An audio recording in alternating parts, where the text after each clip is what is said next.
nas cabeças que estavam penduradas no caminhão, eu vi. Aquelas cabeças. Eu olhei para ver se encontrava de Lampião. Não encontrei.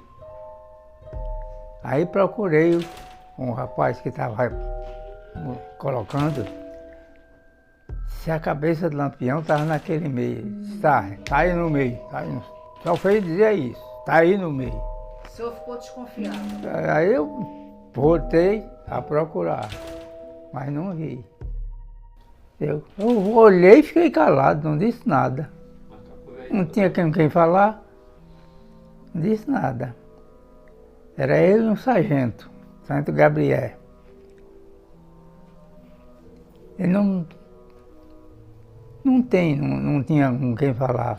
O cara que estava colocando estava calado, também não falava com ninguém. É uma coisa toda sem graça. Mas a história comprou a ideia. Foi, a data oficial. A história saiu.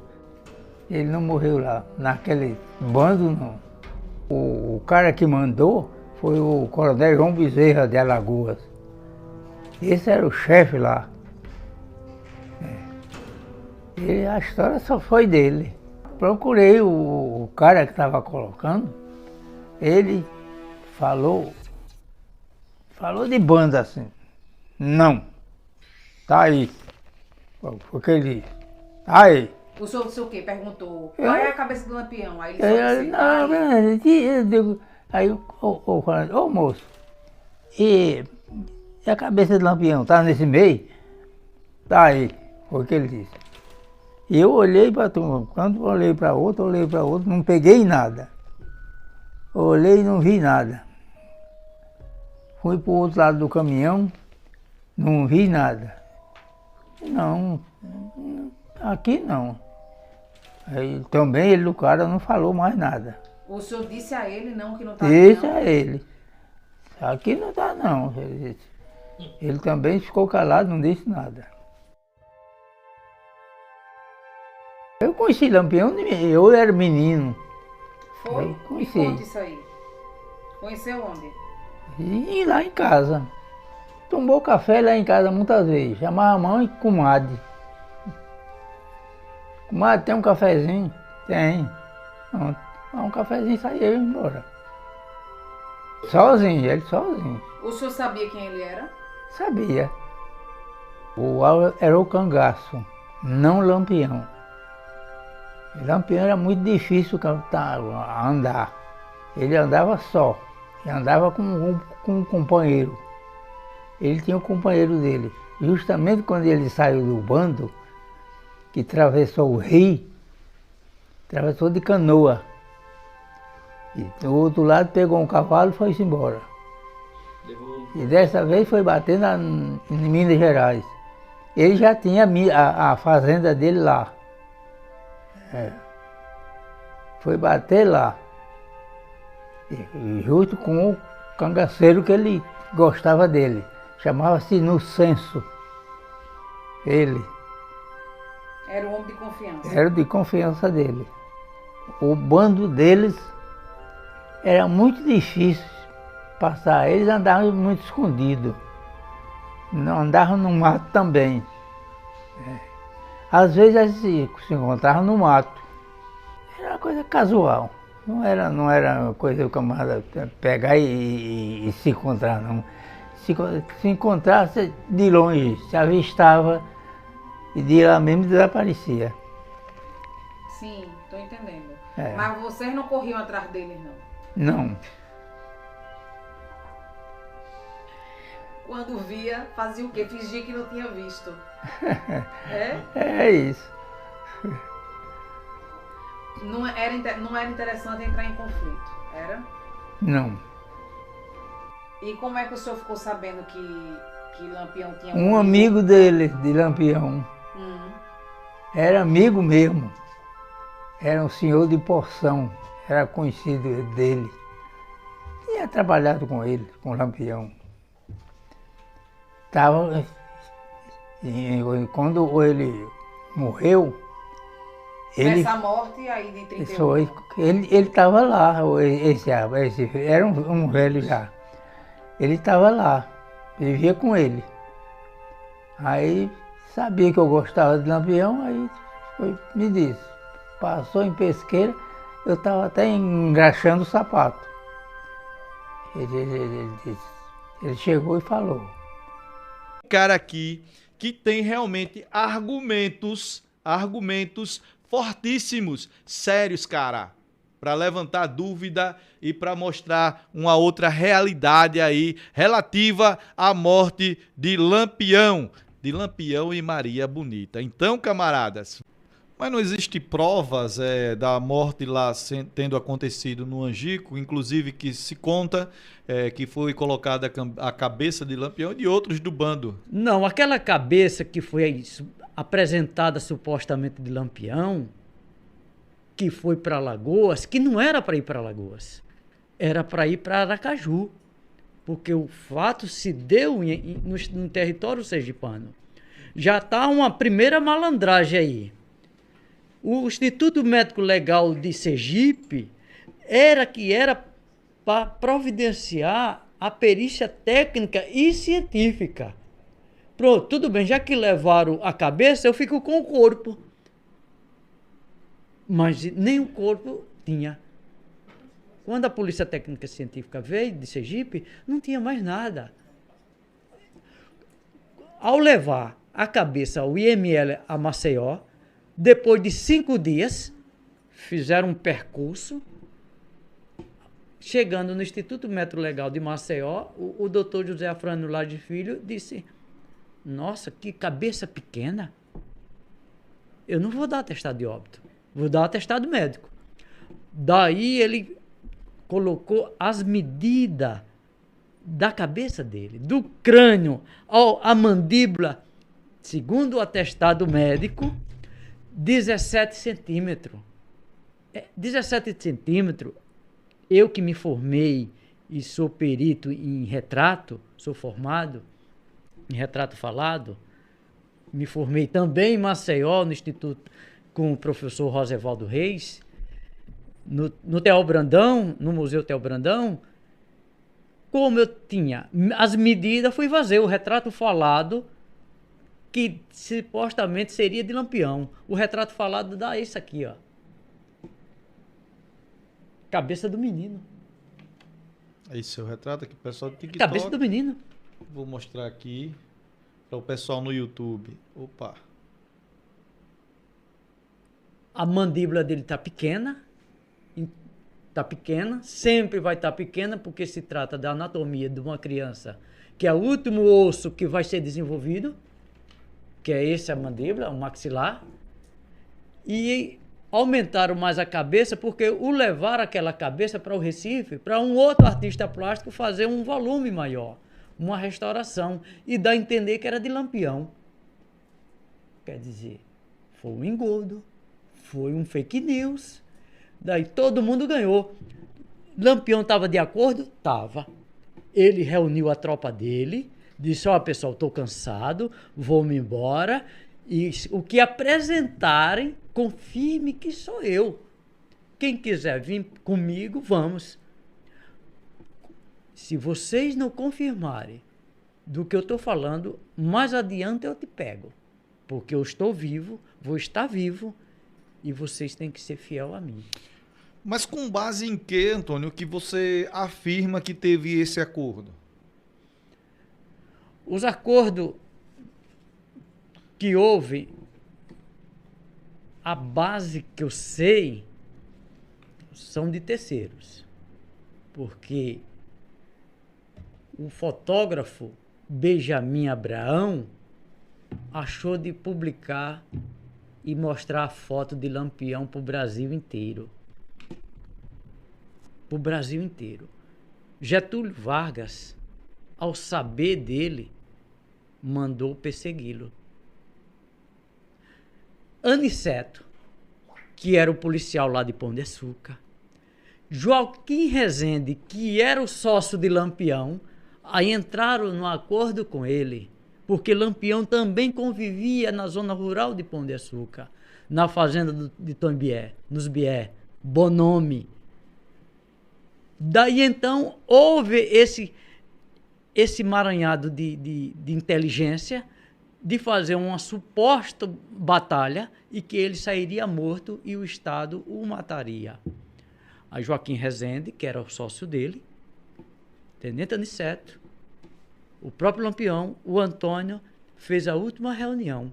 Joaquim Rezende foi para Minas Gerais, comprou terra, trouxe o título de terra e o entregou no dia da reunião. A reunião foi no dia 24 de julho, aqui em Porto da Folha, na Fazenda Floresta. A casa permanece até hoje. No dia 24, se reuniram, atravessaram o rio. A dia 25, 26, 27 e 28, houve a suposta batalha de Mitira. O canoeiro que dava mantimento a ele me confirmou isso. O Albertino faleceu agora. Ganhou muito dinheiro levando mantimento para ele, porque ele passou 6 meses nessa mesma casa antes, porque ele se feriu de um pé. Passou 6 meses aqui em Porto da Folha. E o médico era de Pão de Açúcar, Dr. Luiz Machado de Andrade. Era o único médico da região. O Floro Bartolomeu, lá de Ceará, que se formou, mas esse médico, e o indicou, disse, olha, vai para Pão de Açúcar, que lá tem um médico amigo meu de confiança, e vai tratar do seu pé. Aqui eu não posso tratar do teu pé. O Floro Bartolomeu. Ele passou 6 meses. Desses 6 meses, ele se acostumou na nossa região, entre Pão de Açúcar, Porto da Folha, Fazenda Belém, Fazenda Floresta, Niterói, Bom Sucesso, Ilha do Ferro, e os políticos todinho de Pão de Açúcar e da região. Pronto, ele ficou 5 anos sem combate algum, só de amizade com a volante de Alagoas. Não tinha mais combate. Daí que Getúlio Vargas encomendou essa derrubada dele e fez essa malandragem. Então, veja, o que ele está alegando aqui é que Lampião fez um acordo com o governo federal, na verdade, não é isso? Não, fez o acordo com o governo estadual. Com o governo estadual. Para dar a entender o governo federal. Mas Vargas tinha um interesse, que era o presidente, sim, em aniquilar. E aí houve esse acordo com o governo de Sergipe. De Alagoas. E por que esse encontro foi em Sergipe? Porque ele aqui tinha confiança. Em Sergipe ele baixava um pouco a guarda, porque tinha a família Brito de Propriá, que dava total segurança a ele aqui. E as terras que ele andava era da família Brito. O Belém, tudo era aqui Brito. E mais adiante a fazenda dele, que ele tinha, que era o Saco Grande, depois de Niterói, era de Joaquim Rezende e Lampião. Eles vinham jogar baralho lá. Aqui em Sergipe também. A história é entre Sergipe e Alagoas. O que aconteceu com os corpos lá no Angico? Sumiram. Como assim? Sumiram porque não levaram para o Instituto Metro Legal. Um historiador daqui de Sergipe, o Alcino Alves, ele faz essas indagações. Ele diz nos encontros, ele quando era vivo, onde está o corpo de Lampião? E ninguém apresentou, já que mataram. Depois Alcino Alves diz, e onde estão os ossos, pelo menos? E ninguém sabe. Por quê? Lógico que ocultaram tudo. Porque era o corpo do menino. Porque a Polícia Técnica Científica não fez um inquérito policial do Estado de Sergipe, que está em aberto ainda. Está aí. Está aí a questão. Aqui na casa da senhora Dagmar, aqui na cidade de Pão de Açúcar, no estado de Alagoas, aqui nas barrancas do Rio São Francisco, do nosso querido velho Chico. E dona Dagmar, ela foi vizinha por muito tempo do senhor João Novato. E vamos ouvir aqui da senhora Dagmar, quando foi que ela começou a desconfiar que João Novato não era a pessoa que dizia ser e que ele era Lampião.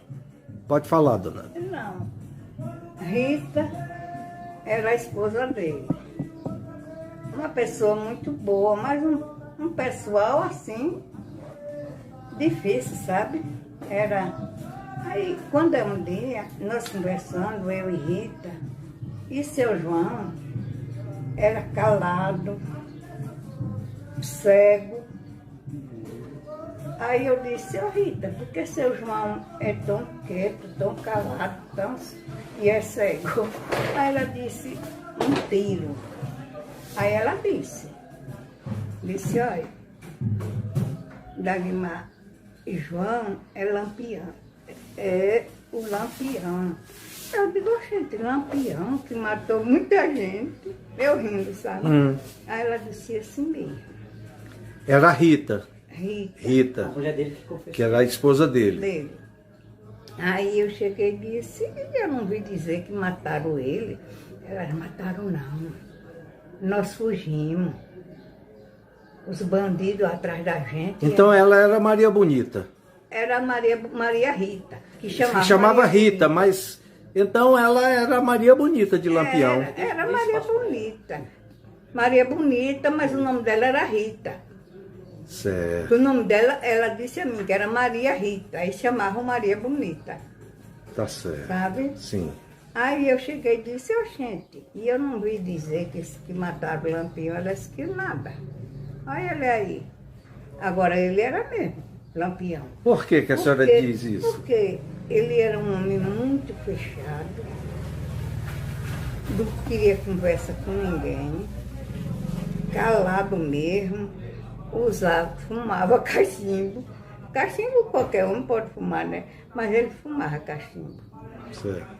Cego, usava óculos, chapéu de couro. A senhora se lembra o olho, qual era o olho dele cego? Se lembra qual era? Lá nele era esse aqui. O direito. Era o olho direito. É. Tá certo. E as vestes dele, como era? Usava bota? Era bota e roupa desse pano de... Tá. Como é? De azulão. Certo, ok. Que é pano assim. É grosseiro. Os homens usavam antigamente aquelas roupas grossas, Esse caco. Não é? E a cor era azulada. azulada. Tá Camisa. certo. Que cor era a camisa? E a blusa dele era assim, diferente. Era das mangas assim, agora a golinha assim, O chapéu. bolso, Tá E o certo. chapéu? chapéu de couro, Tinha enfeite? com as estrelas assim. Aquelas 3 estrelas e o chapéu virado assim. Era, não é? E tinha um cordão assim. Que prendia. Duas tranças. Assim, que Tá certo. prendia. A senhora E ele de bigode. Tá certo. A senhora teve a oportunidade de conversar mais com Dona Rita? Conversava sempre, porque ela era minha Por que ele vizinha. revelou antes? Sim. Nós morávamos na Praça São Pedro. Nós Tá era certo. vizinha. Mas ela pediu algum segredo para a senhora? Não, Não pediu. ela não pediu. Ela dizia a mim abertamente. Rita, por que ele é tão revoltado? A senhora falou, porque mataram o pai dele. Foi isso? Ela falou? Ela Não, deu esse mas ela depoimento? disse que mataram o pai dele, mataram a família dele. Sim. Ela disse que os pais dele foi para a roça. Isso ela me contou. Sim. E lá na roça mataram o pai, a mãe e 2 irmãos dele. Certo. Quando ele chegou, de onde andava, que foi para a roça também, chegou lá, os pais dele estavam mortos. Tá certo. Aí ele se revoltou. Rita me contou, a mulher dele. E Dona Rita era de que lugar? Rita era de lá de onde eles moravam. Sabe de onde Rita era? Eles eram de Pernambuco. Não dizia do lugar, não. Não, o lugar ela não disse. Disse que moravam em Pernambuco. Tá certo. Aí quando houve isso, ele se revoltou e saiu matando. Disse que Pronto. matou muita gente. Tá certo. A outra pergunta que eu quero fazer é, depois que Dona Rita, ela falou isso para a senhora, que ele era o Lampião, como a senhora se sentiu? Passou a temer? O que foi? A senhora viu Eu o não quê? tive medo, não. Teve medo não, Tá, né? um dia eu disse a ele, E ele disse o quê? eu disse, ô seu João, o senhor é o Lampião. Aí ele olhou para mim e disse, o que ele disse? Eu digo, eu sei. Não quis dizer que foi Rita, né? Pra ele. Ele disse, eu sou. Eu não nego, eu sou o Lampião. E matei muita gente. Eu digo, aí eu disse, e por que o senhor matou o povo? Aí ele disse, porque mataram meu pai, minha mãe e minha família. Eu disse, foi mesmo? Ele disse, foi. Eu digo, e o que era que seu pai, sua mãe, sua família fazer para o povo matar? Mas outra pergunta para encerrar, eu tenho uma pergunta a fazer à senhora. O que eles alegavam que veio morar aqui em Pão de Açúcar? Por que eles vieram para Pão de Açúcar? Sabe por que eles vieram para aqui? E assim ela me disse que em todo canto do mundo, daqui do Brasil, ele era avisado. E aqui em Pão de Açúcar ninguém conhecia. Aí eu cheguei e disse, mas eu ouvi falar muito em Lampião, que ele era muito malvado. Eu disse a ela, né? Não disse a ele. Disse, ele era muito malvado, matou muita gente, batia, esquartejava a pessoa viva. Aí ela riu. Disse, foi mesmo. Aí ela disse, ele fez isso mesmo. O nome do senhor? Nivaldo Vieira. Pode falar mais alto, senhor? Nivaldo Vieira. Sim. Eu fui estudante aqui em Pão de Açúcar, em 58 até 64. Vivi aqui em Pão de Açúcar. Aí fui para Olho da Grossa Flores, passei um tempo lá. Em 69 eu fui para Delmiro Gouveia. Então eu passei 44 anos lá. Tenho filho lá, tenho filhas, tenho tudo lá. Aí, né? E a casa que eu aluguei lá em Delmiro, em 69, foi de seu Zé Panta Godoy. E lá a gente conversava bastante. E entrou o assunto de uma pessoa daqui que era amiga dele. Quando jovem, ele era policial. E ele disse que fez o avanço lá em Angico. Mas ele disse que Lampião sumiu fugiu do tiroteio, né? Agora ele fugiu baleado, né? O Panta de Godoy falou isso para o senhor pessoalmente? Pessoalmente. Certo. A gente conversava bastante, ele era um cidadão. Gostava sempre de conversar, né? E ele disse, ele fugiu, ele não morreu. Ele fugiu. Agora, ele foi para Goiás, ele veio para Minas, de Minas eles saiu de Minas, veio para Alagoas, agora não sabe a cidade, né? Que ele veio. Sabe a cidade. Certo. E o senhor morou lá em que rua? Lá em Delmiro Gouveia? Delmiro eu morei na rua, quando eu cheguei logo, eu morei na rua do Correio. E a casa do seu Zé Panta era na rua do ABC, que é hoje, que chamam Freita Cavalcante, mas é conhecido como Rua do ABC. Tá. E a Rua do Correio era o proprietário, era o senhor Panta? Não. Não, aí depois o senhor mudou. Não, eu morava, o seu Zé Panta era o dono da casa que eu morei na Rua do Correio. Pronto, tá certo. E ele morava na rua do ABC, até a casa de esquina. Conversava muito com ele, o Sempre senhor? conversava. Ele deixou filho lá em Delmiro é o seguinte, ele tinha 4 filhas e um filho. O filho dele foi assassinado aí em Xingó. Certo. Aí ele faleceu também já com 90 e poucos anos. Aí ele foi caminhoneiro, depois da polícia ele foi caminhoneiro. E as filhas dele moram sempre em Maceió. Coincidência, na quarta-feira passada eu encontrei a mais velha que estava em Delmiro, visitando os parentes, né? E eu conversando, mas ela disse, olha, papai sempre falava que Lampião fugiu no tiroteio e foi para Goiás veio para Minas, de Minas veio para Alagoas, não sabia a cidade que ele estava em Alagoas. Como era o nome dessa mais velha? A gente chama ela Graça. Ela era enfermeira. Ela trabalhou aqui nos anos 60 e pouco, ela estava no hospital daqui. Eu já aposentada, já é mais velha do que eu, tenho 76 anos, ela já tem uns 78, quase 79. Ela é a mais velha da família. Tá certo.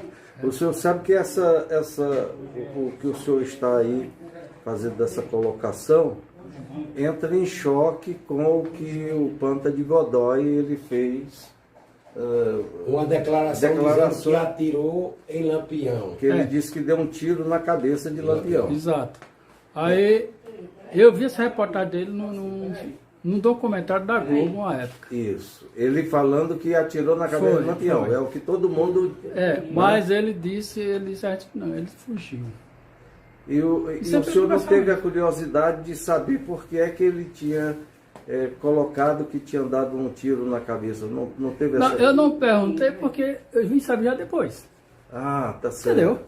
Porque se eu soubesse antes, eu tinha perguntado. tinha perguntado. É porque ele sempre dizia ao senhor que Lampião fugiu. Saiu ferido. Saiu né? ferido.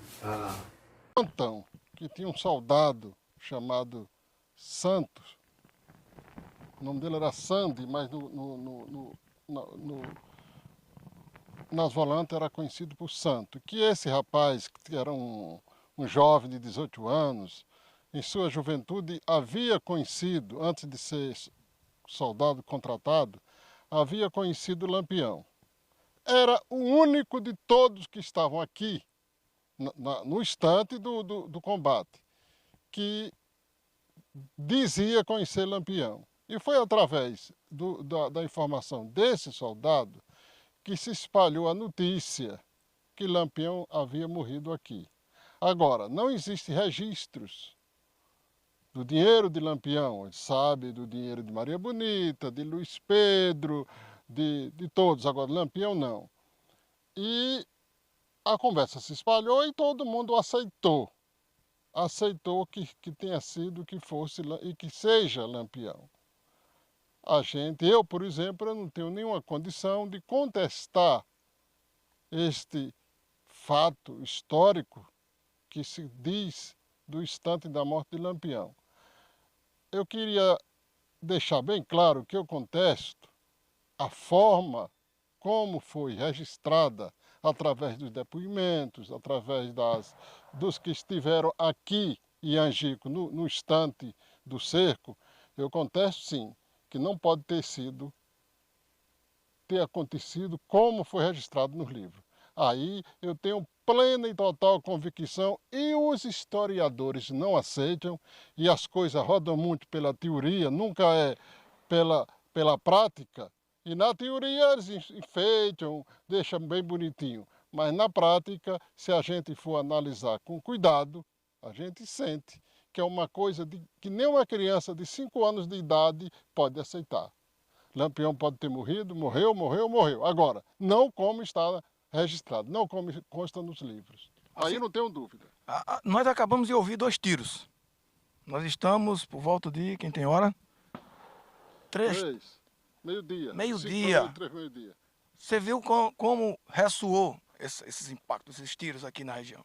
Você imagina que naquela madrugada de 28 de julho de 1938, o primeiro tiro dado no Amoroso não teria um impacto muito maior nos que estavam dormindo? Olha, Lampião e seu bando estavam há 7 dias descansados, às 5 horas da manhã, que o sertanejo, no geral, ele se recolhia, ele ia dormir muito cedo. Mas vamos admitir que esse grupo de mais de 30 homens, bebendo, jogando, conversando, trocando lorotas, tivesse demorado até 10 horas. Mas entre 4 e 5 horas da manhã, um tiro a 50 metros ou mais um pouco. E 3 tiros, depois atiraram em Maria Bonita. E nem Maria Bonita, que já vinha apanhar água com uma bacia de queijo do reino na mão. Não escutou nem o tiro de Amoroso. Recebeu 2 tiros. Uma coisa estranha e misteriosa que aconteceu em Angico. Mas não sou eu que estou dizendo, pelo amor de Deus, quem diz são registros, são os depoimentos de quem viveu, é Panta de Godói, é Abidom, é os cangaceiros que foram embora, que ainda viveram por muitos e muitos anos. Não sou eu que estou dizendo, não. Eu sou uma pessoa que apenas pesquiso. Você, na concepção de Valdir Júnior, agora, nessa viagem, Valdir, você é um garimpeiro da história. Eu tento, eu gosto de me intitular de vaqueiro da história, da história sertaneja. E a história de Lampião está dentro, com todas as letras, dentro do contexto sertanejo. Então a história de Angico ela tem que ser recontada.